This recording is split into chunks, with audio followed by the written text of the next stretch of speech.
What's good, people? It's Kay, and today we're reacting to RWBY Volume 8, Chapter 2.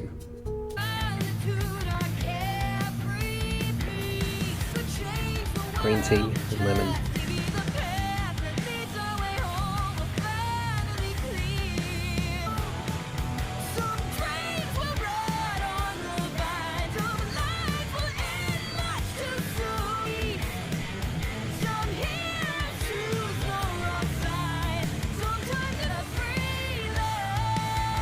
Let's go.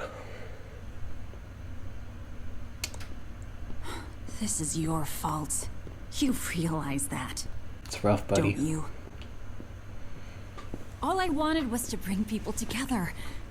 To give them a chance at a better life. But you... Me? Oh. I am a victim. I'll admit I was duped. Used. And although my hands may not be clean, at least I am not a murderer. I can't with this guy. He didn't kill anybody. And I'm not gonna stand here and be lectured by some snake with a mustache who helped that man tear us all apart. Ripping on the mustache, though? Yes, well, I suppose we're all stuck in it together now. I suppose so. Speak for yourself. I know the right people. I'm sure Whitley has reached out to my legal team and will have me out of here before you can say... Shut up!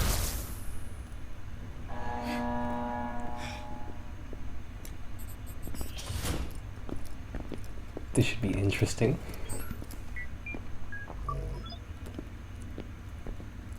You do realize you've already caught me?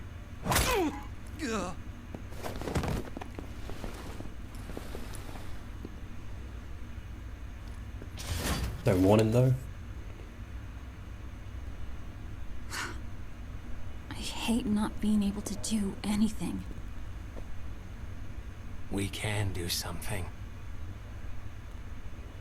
We can kill the man who put us here.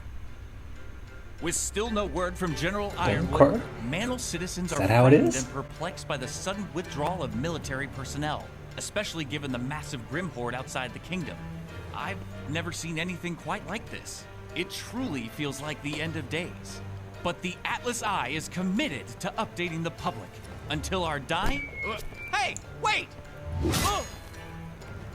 Citizens of Mantle, You hate to see it. General Ironwood has abandoned you, but we have not.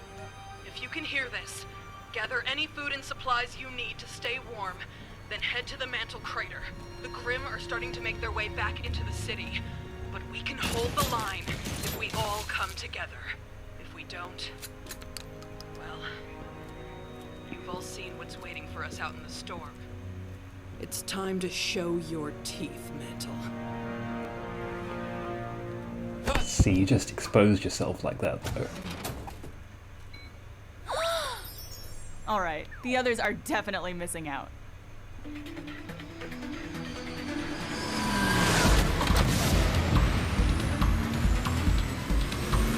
Well, it's really squad out here.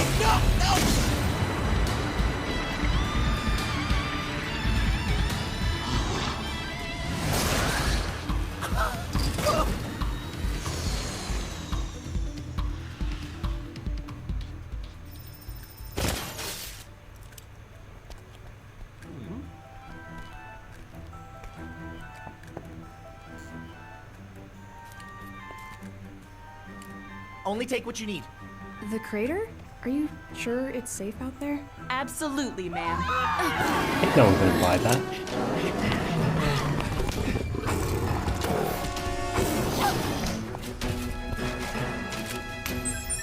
Heads up!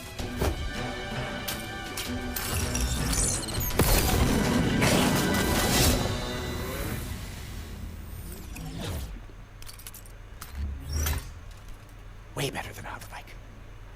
Have the GRIMM already pushed this far in? I ain't gonna say nothing. No, I think those were more from last night. Still. Ren, if Jean hits you with his aura amp, think you can mask everyone? We can give it a shot, but it is a lengthy trip through Mantle. No, that's a great idea. We'll have a GRIMM-free journey all the way to the crater. Do we really gotta shack up with those animals down in the slums? I'd feel a lot safer being up in Atlas. Yeah, I'm sure you would. But the people up top have decided you're not worth the trouble. The Faunus, on the other hand, have been willing to lend all the help they can, regardless of whether or not you deserve it. So, I'll just as far as Atlas is concerned, then. you're on the same level as the Faunus. So what you complaining about? Don't want to go to the slums. General Ironwood said we were going to Atlas. You're setting a bad example. Those kids. It should not be this hard getting people to just cooperate. She didn't need to yell at me. It's fine. It's fine. And yet, it's something I'm becoming increasingly concerned about.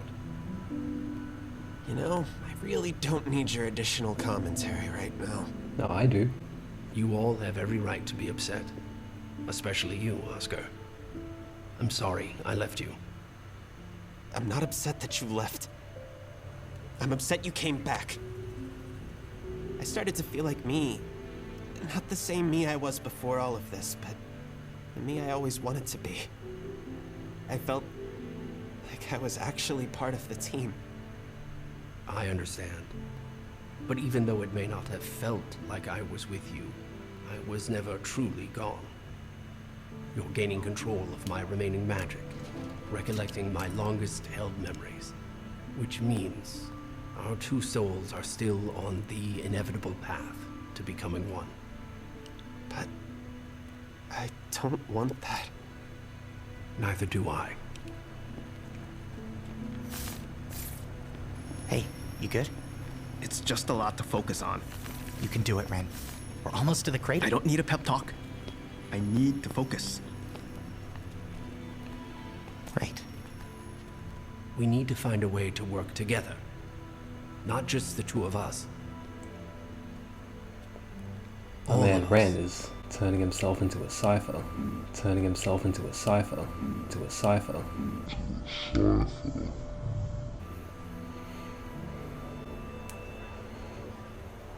Not a cipher. A vector. What am I talking about?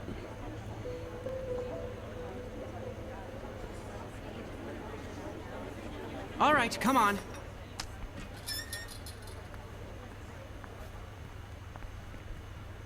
Thanks again for coming. Don't mention it. Once Robin learned about Amity Tower, she wouldn't shut up about it. Wherever she is, I'm sure she would want us doing what we can to get it up in the air and get the world talking again. Besides, Fiona's got your friends helping out in my stead. Yeah. See, now you wasn't present for all of that Are you sure this is conversation and Snowshoe Shipping is an SDC subsidiary, meaning all the drones here report to the company, not the General. The pneumatic tubes allow for dust refined in the crater to be sent straight up to Atlas. We just need to find the one for the military base. Are there any buildings in Atlas that your family doesn't own? That isn't relevant at the moment. wow. Wow, that's crazy.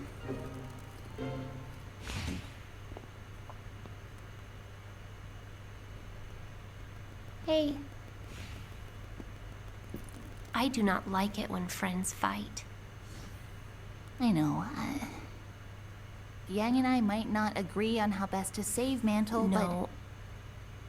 I mean Winter. The General. They were our friends. But then the Aesops attacked you. And the General, he said people were going to die. Because of me. That was a lie. And he was only saying it to hurt you. I was the protector of Mantle. But now, I am much more than that. And I wish I was not. But you're still you, Penny. By becoming the Winter Maiden, you did protect Mantle. Thank you, Ruby. I found it! I suppose there's no turning back now. Between our secret weapon and my semblance, You all couldn't be in better hands. Just flexing. Why not? So how do we use this thing? It should be simple. If you lie back in the tube and press launch... Wow, that's crazy.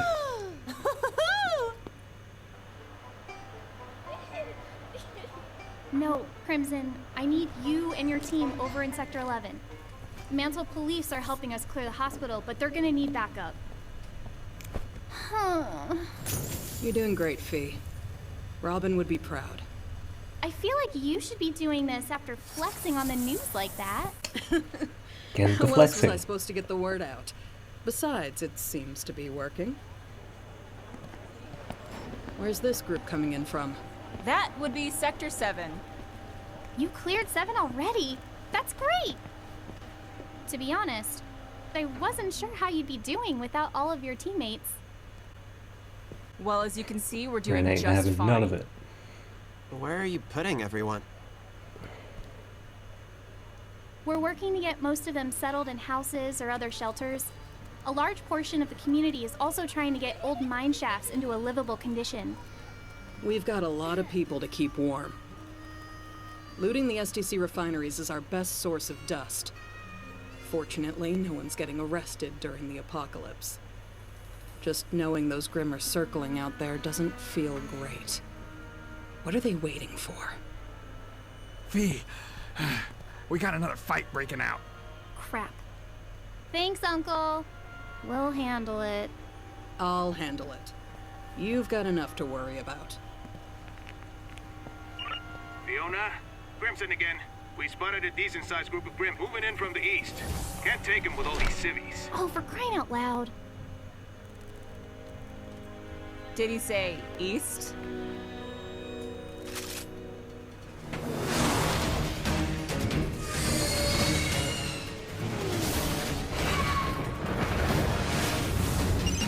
Ready?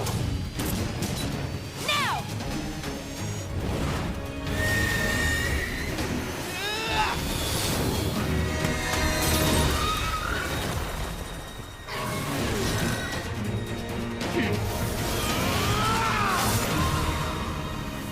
Okay, team attacks.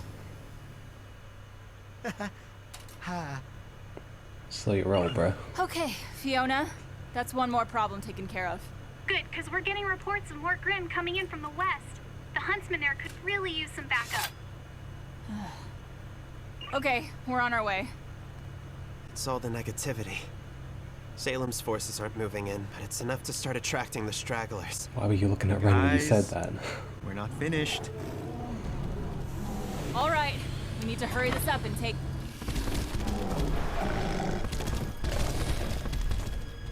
Oh. What just happened? They ran. I've never seen GRIMM act that way before. But what were they running for? Oh shit. It's going down. Oscar! Hey, yo.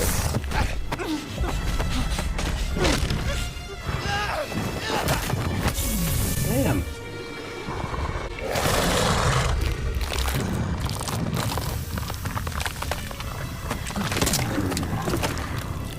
So you're just not going to take a solid ball like that?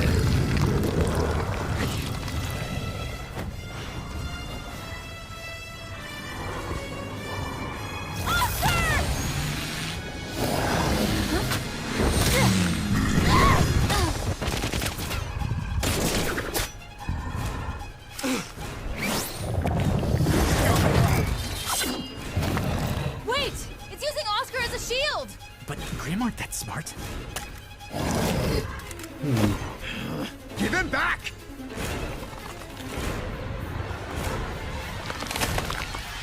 I don't think that's going to happen. Did it just... Just walking off?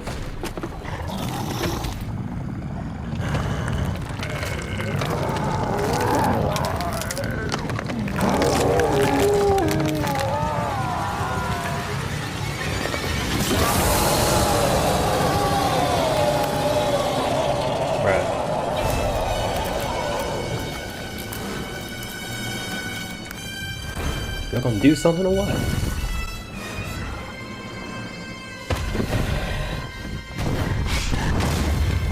Wow, you're just letting it get away? That's crazy. Kids, what's your status? West Side's taking damage. What do we do? Kids, what's your status? We've got an emergency. We're not gonna make it. What? What kind of emergency? You wouldn't believe me if I told you. Oh, I don't know, maybe she would.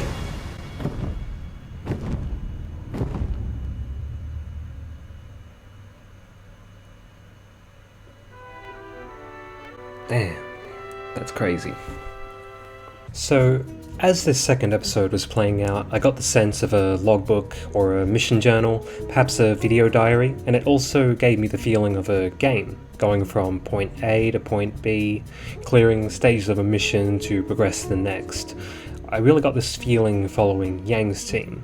You acquire the vehicle, you suppress the hostiles, you evacuate the civilians, and then you get kicked along to the next major story beat with something going terribly wrong. It's like playing the first Halo. I'm getting that feeling quite a bit from these first two episodes. We're still kinda waiting for everything to collapse, but that can't happen yet because Salem is happy to wait as well. Obviously she's needed Oscar, but I wonder if she's mainly been waiting for Ironwood to make a major move. But while all that waiting is happening, we have these small sequences on the ground where we still have to manage the situation moment to moment.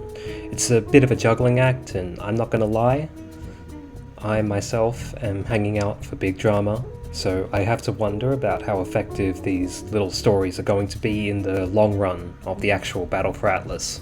You know, these stories are still important because the characters we care about are still deeply immersed in them, and it looks like big drama is coming sooner than expected anyway.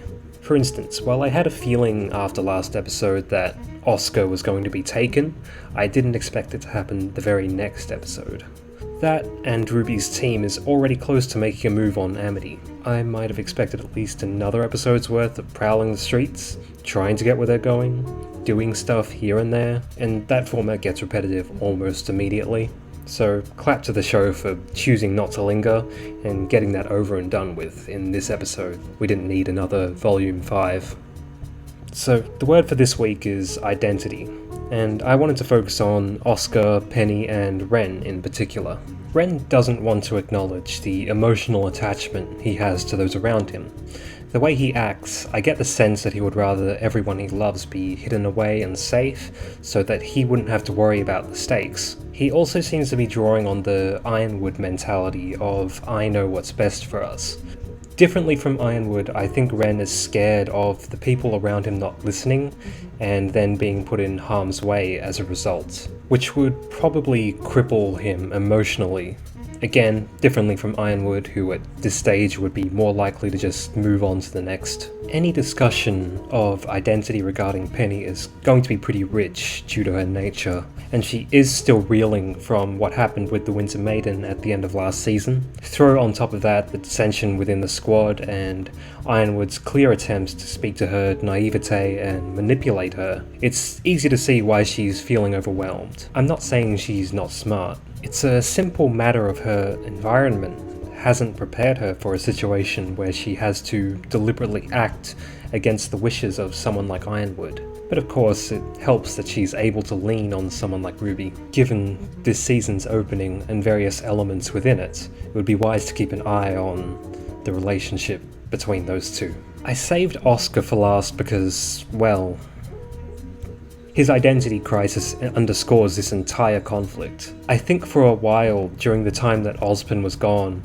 he was resigned to the eventual merge, but happy enough to work for the common goal until it happened. It's also been clear that he hasn't noticed those occasional moments when he does draw from his past lives. What this tells me is that his crisis is directly tied to the active presence of Ozpin in his mind.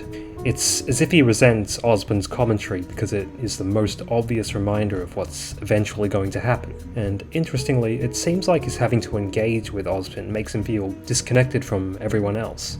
I hadn't initially considered that, but then I think about how he hasn't even told the rest of the squad that Ozpin came back. Unfortunately for him though, he may just have to reconcile his resignation while actually dealing with the disembodied spirit. rather than trying to have one without the other. That may be the only way for him to actually move forward.